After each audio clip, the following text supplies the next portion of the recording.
Hola amigos, ¿cómo están? Bienvenidos a un nuevo video. Yo soy Zule Rey y les doy a ustedes la bienvenida. Les traigo un nuevo caso de maquillaje y misterio. Realmente es un caso muy llamativo y al final van a entender por qué.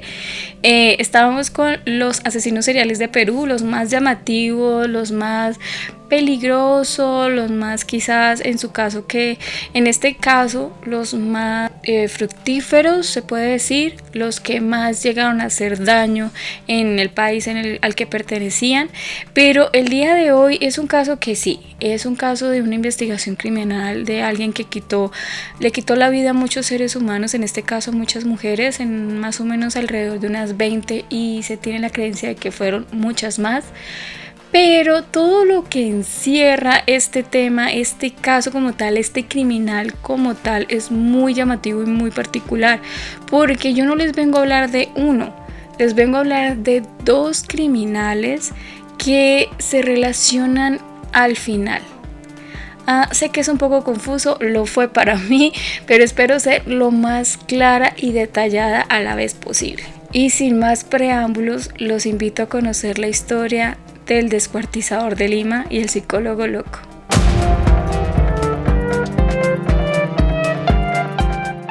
Todo esto comienza entre el mes de diciembre de 1985 y enero de 1986 en la capital del Perú, Lima. Esta hermosa ciudad a orillas de la costa del Pacífico se estremeció ante la aparición de varios cuerpos desmembrados que eran descubiertos en descampados dentro de bolsas de basura.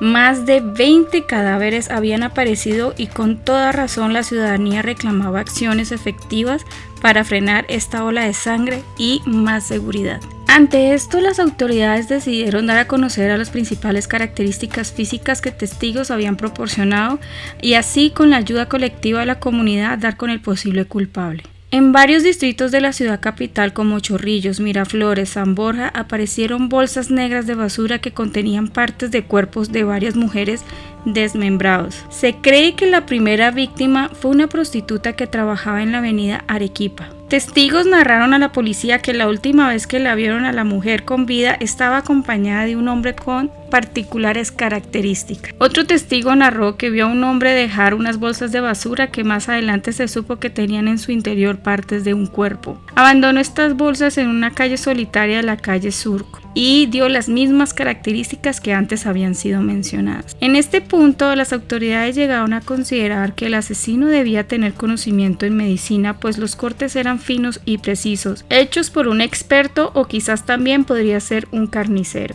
Para cuando todo esto se hizo público, llegó a oídos de un coronel de la ahora desaparecida Policía de Investigaciones del Perú, PIP, el coronel Alfonso Díaz Vela, quien en ese tiempo se desempeñaba como psicólogo del Instituto Nacional Penitenciario, INPE. Él informó a sus superiores que los detalles y características del monstruo que andaban buscando encajaban con uno de los reclusos que él tenía en una lista junto con otros sujetos por su peligrosidad, y que para este momento esta persona gozaba de libertad vigilada. Cuando compararon características físicas, además de que el tiempo en que inició su libertad vigilada coincidía con esto, la policía sentía que habían dado en el punto y ya sabían quién era el asesino. El día jueves 6 de febrero de 1986 identifican al sospechoso como Ángel Díaz Balvin, de 26 años, y fue capturado por los agentes y la prensa lo bautizó como el descuartizador de Lima. Pero ¿por qué este hombre estaba en libertad vigilada? Para esto nos tenemos que remontar al año de 1976. El asesinato de toda una familia a manos de un hombre aparentemente inofensivo horrorizó a la sociedad de Lima de la época. El 17 de noviembre de 1976, un joven hombre de 21 años, Ángel Díaz Balvin, se convirtió en aquel entonces en el personaje más temido por la crueldad con la que asesinó a una familia. Su familia. Con un cuchillo de 30 centímetros asesinó a su tía Genoveva Díaz y a sus primos. Durante la madrugada, sin mediar palabra alguna, mientras estos dormían la noche anterior, él había llegado a la casa a pedir refugio. Al terminar su macabro hecho y en un aparente estado de shock, fue encontrado en la avenida Venezuela mientras deambulaba, cubierto de sangre. Desde ahí se le puso el apodo como el vampiro de Breña. Fue a prisión, al penal del Lurigancho. Lurigancho es una prisión de hombres que está ubicada en las afueras de Lima y es considerada hoy la más poblada de Latinoamérica. También estuvo en prisión porque fue sospechoso de la muerte de una italiana, pero sin embargo salió apenas 9 años después por buena conducta. Y fue cuando su salida coincide con la aparición de los cuerpos. No existía prueba alguna en su contra, pero su mala reputación como un frío asesino le procedía, y esto solo bastó para que la policía, que estaba bajo presión, fue suficiente para capturarlo. En ningún momento dudaron de su culpabilidad. Las autoridades estaban ante la necesidad de que confesara para poder enjuiciarlo, ya que recordemos que no tenían ningún tipo de prueba más que una descripción para poder condenarlo, archivar el expediente y aplacar el pavor ciudadano. Después de su nueva captura fue sometido a un pesado interrogatorio que duró varias horas. Más de 5 diferentes psicólogos criminalistas conversaron con él y todos llegaron a una misma conclusión, de que era un psicópata en potencia con falta de empatía u otros sentimientos hacia los seres humanos. Entre las pruebas que se realizaron lo pusieron a dibujar y en esos dibujos detectaron un detalle: las personas que él dibujaba no tenían ni brazos ni piernas y no usaba para nada el color rojo. Descubrieron también que su empleo era de carpintero y para ello las autoridades frente al caso lo usaron para explicar los cortes precisos. Sin embargo, entre cada interrogatorio, Díaz Balvin se mostraba totalmente opuesto a lo que los investigadores habían creado, porque obedecía a cada indicación que se le daba, era educado, noble y tranquilo. No concedían, por más que hicieran interrogatorios y conjeturas y le dijeran y lo acusaran de cosas, que este hombre confesara, y ante la ausencia evidente de pruebas, pues era imposible acusarlo de algo.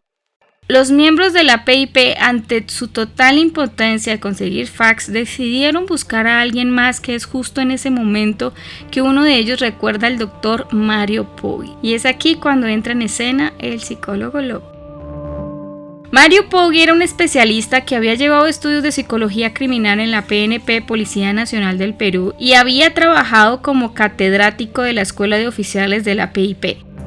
Ante estas credenciales, los investigadores estaban totalmente seguros de poder no solo ratificar la patología del acusado, sino que también esperaban conseguir la tan anhelada confesión. A este doctor le bastaron solo un par de sesiones para llegar a estas conclusiones. Es dócil e impasible.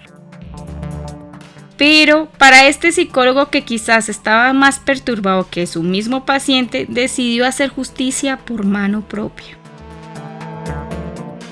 Mario Augusto Poggi Estremadoiro, hijo de Rosa Estremadoiro, fundadora del Colegio San Jorge de Miraflores, y Mario Poggi, nació el 3 de marzo de 1943.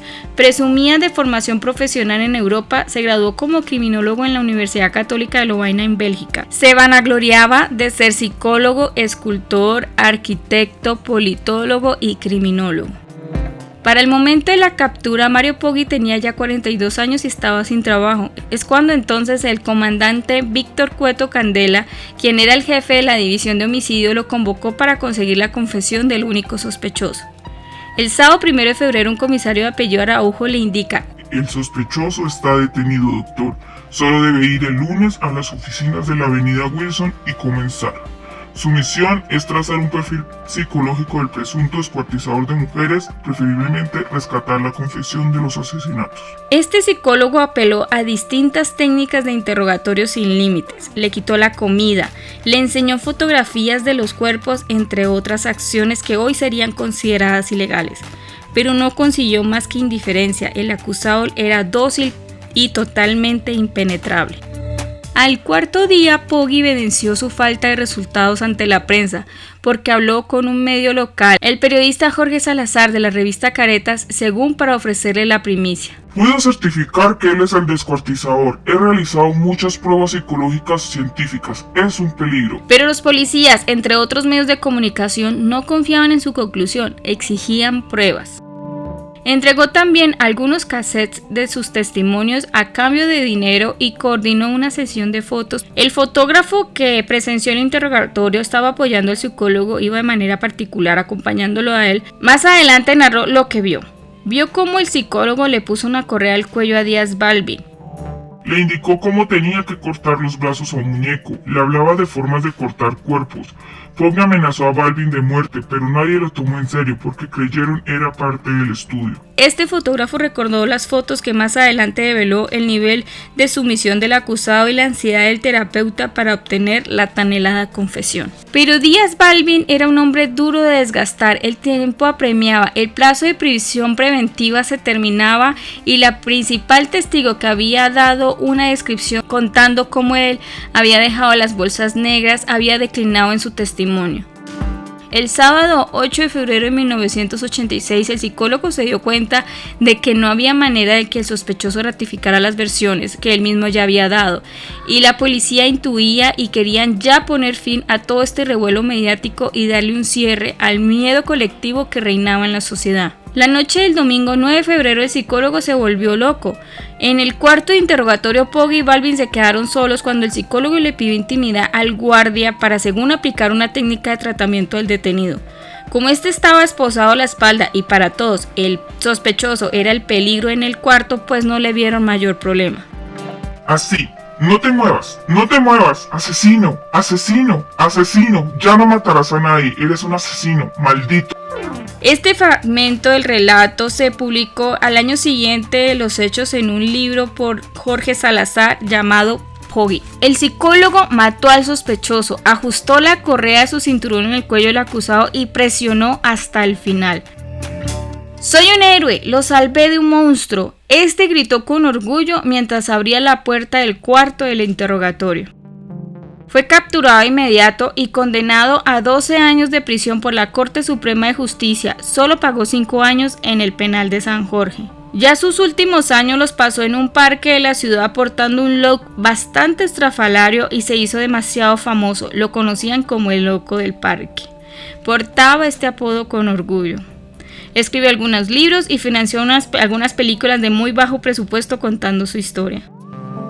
De lo único que se tiene certeza es que, a diferencia de Poggy, que decía que Díaz Balvin confesó antes de morir, la verdad es que este murió sin confesar, y aún con su muerte y con Poggy tras las rejas, los descuartizamientos siguieron apareciendo en las calles y basurales en Lima, hasta que un día por fin paró, no hubo más, y la policía pues tampoco se esmeró en buscar más culpables.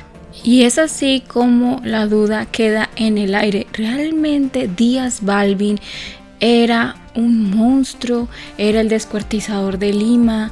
¿Realmente el monstruo, el psicópata de esa habitación era Díaz Balvin? ¿No era más bien el psicólogo que después fue conocido como el psicólogo loco o el loco del parque? Porque el hecho de que no hayan cesado la aparición de cadáveres descuartizados en bolsas de basura da a entender en que en realidad el culpable nunca fue atrapado, y quizás el cese de la misma aparición fue por muchas causas. Se sabe que cuando los psicópatas dejan de asesinar no es por voluntad propia, puede ser porque están en la cárcel o porque ellos fallecieron. Entonces, en este caso, ¿qué creen ustedes que fue lo que realmente sucedió? Es por eso que les traje este caso, porque es muy llamativo la manera como todo se dio, la manera como describen a Díaz Balvin, de que era una persona para nada agresiva, era muy pacífico, muy tranquilo, que era, o sea, de verdad muy noble, que donde le decían párese, siéntese, haga esto, haga aquello, el tipo obedecía todo al pie de la letra, así llevara días sin comer o sin dormir. Eso fue lo que más frustró al psicólogo y lo llevó a este desenlace. La historia de este psicólogo es bastante particular. El hecho de que lo llamaran psicólogo cuando él no lo era, él estudió criminalística, pero él se autoproclamaba con muchas carreras, con muchos talentos. Es curioso, déjenme saber si ustedes conocen a alguien que es así, porque yo conozco uno por ahí muy interesante. Después de él salir de la cárcel, él pasó sus años en un parque, siempre se sentaba en la misma silla, dejaba que la gente se acercara, contaba su historia una y otra vez, por eso escribió algunos libros con unos títulos bastante particulares. Fue un hombre muy, muy particular. Pero bueno, eso ha sido todo por el día de hoy y yo espero que realmente les haya gustado este caso. Es una lástima que se hayan perdido tantas vidas humanas y que no se haya conseguido justicia, pero por otro lado, conocer la historia de estos dos personajes que marcaron la historia, valga la redundancia, de la historia criminal peruana es muy llamativo. Es por eso que lo traje el día de hoy. En realidad no sé si hablé de un criminal o hablé de dos. Fue un tema bastante curioso, por eso fue que lo elegí para cerrar el tema de los asesinos seriales en Perú. Les agradezco mucho a todos aquellos que han llegado. El último video fue, de verdad, ha sido, creo que de los videos más rápido en agarrar vistas, y gracias a él han llegado nuevas personitas. De verdad, sean bienvenidas. Sé que este canal es un poco extraño porque mezclo dos temas que no deberían mezclarse, pero estoy tratando de sacar lo mejor de los dos mundos. Recuerden que hay otra sección en el canal que se llama Crimen y Sombras. Esa sección es más de crímenes un poco más actuales, como el caso anterior, el del Border Patrol asesino o Migra asesino, o bueno, se les puede dar muchos nombres porque así se le conocen a ellos aquí en Texas. Y nosotros nos vemos en un siguiente video. Recuerda seguirme en mis redes sociales, regálame un like, dale a la campanita, compárteme con aquellas personas que también les parezca llamativo estos temas, y nosotros nos vemos después. Les mando muchos besos, bendiciones, cuídense mucho. Bye.